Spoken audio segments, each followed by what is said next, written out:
बिस्मिल्लाहिर्रहमानिर्रहीम।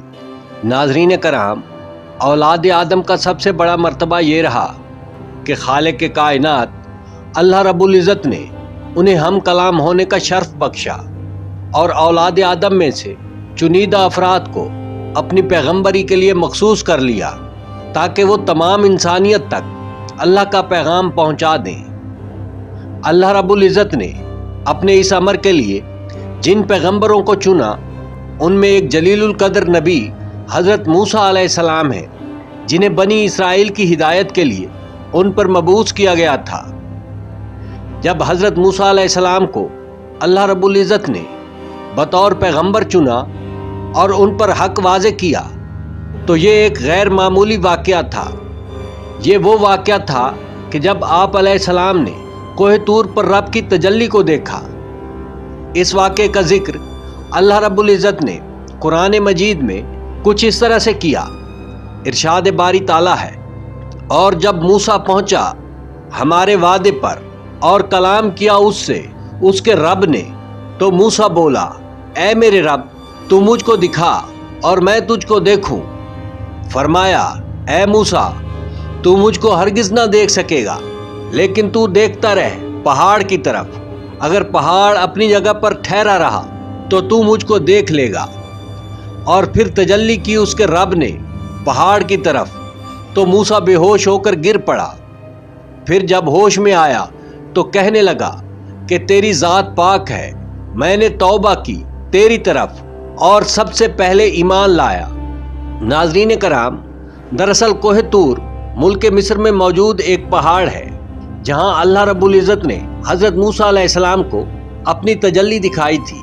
इस तजल्ली के नूर के सबब उस पहाड़ की सख्त और मजबूत चट्टानें तजल्ली की वजह से रेज़ा रेज़ा हो गई। यही वो मकाम है जहां हज़रत मूसा अलैहिस्सलाम ने अल्लाह रब्बुल इज़्ज़त से बराह रास्त कलाम किया। नाज़रीन, ये वाक़या कुछ इस तरह है कि जब अल्लाह ताला ने कौम बनी इसराइल पर अपना फजल किया और वो फ़िरौन की ग़ुलामी से आज़ाद होकर जब वहाँ से निकले तो बनी इसराइल ने वादी सीना में क़याम किया। हज़रत मूसा अलैहिस्सलाम ने इसी वादी में अपने कबीले को आबाद किया। आप यहाँ रोज़ाना कोह तूर की चोटी पर तशरीफ़ ले जाया करते थे और अल्लाह रब्बुल इज़्ज़त की इबादत और रियाज़त में मशगूल रहते। यहाँ आप अलैहिस्सलाम को एक ख़याल आया जो शदीद ख्वाहिश की सूरत अख्तियार कर गया कि आप अल्लाह रब्बुल इज़्ज़त का दीदार करें।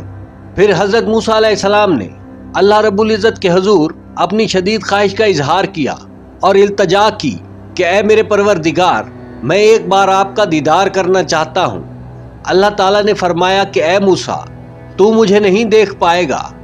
मगर हज़रत मूसा अलैहिस्सलाम ने बहुत इल्तजाएं और फरियाद पेश की। आखिर एक दिन जब आप अलैहिस्सलाम मामूल के मुताबिक कोह तूर पर तशरीफ़ ले गए तो अल्लाह रब्बुल इज़्ज़त ने अपने नूर की ज़रा सी तजल्ली को ज़ाहिर किया। हज़रत मूसा अलैहिस्सलाम को एक दरख्त के पास एक नूर की तजल्ली दिखाई दी। फिर अल्लाह रब्बुल इज़्ज़त ने फरमाया, ऐ मूसा, मैं ही तेरा रब हूँ, तमाम जहानों का पालने वाला। फिर क्या था, हज़रत मूसा अलैहिस्सलाम उस नूर की शिद्दत को बर्दाश्त ना कर सके और बेहोश हो गए। कोह तूर अल्लाह ताला की तजल्ली के खौफ से सियाह पड़ गया। हज़रत मूसा अलैहिस्सलाम कई दिनों तक कोह तूर की चोटी पर बेहोशी की हालत में पड़े रहे। जब होश आया तो आप अलैहिस्सलाम उस पहाड़ से नीचे आए। बनी इसराइल ने देखा कि आप अलैहिस्सलाम के अंदर एक गैर मामूली तब्दीली आ चुकी है। आप अलैहिस्सलाम का चेहरा बेहद नूरानी हो चुका था। आपका चेहरा इस हद तक रोशन हो गया था कि कोई भी शख्स आपके चेहरे को मुसलसल नहीं देख सकता था। आप अलैहिस्सलाम की नज़र बहुत तेज़ हो चुकी थी, आंखों में जलाल आ चुका था। आप अलैहिस्सलाम के चेहरे को देखने वाले पर हैबत तारी हो जाती थी। ये सब उस तजल्ली के नूर के सबब हो रहा था। नाज़रीन कराम, आपको ये वीडियो कैसी लगी कमेंट में ज़रूर बताइएगा। चैनल को सब्सक्राइब कीजिएगा। वीडियो देखने का शुक्रिया।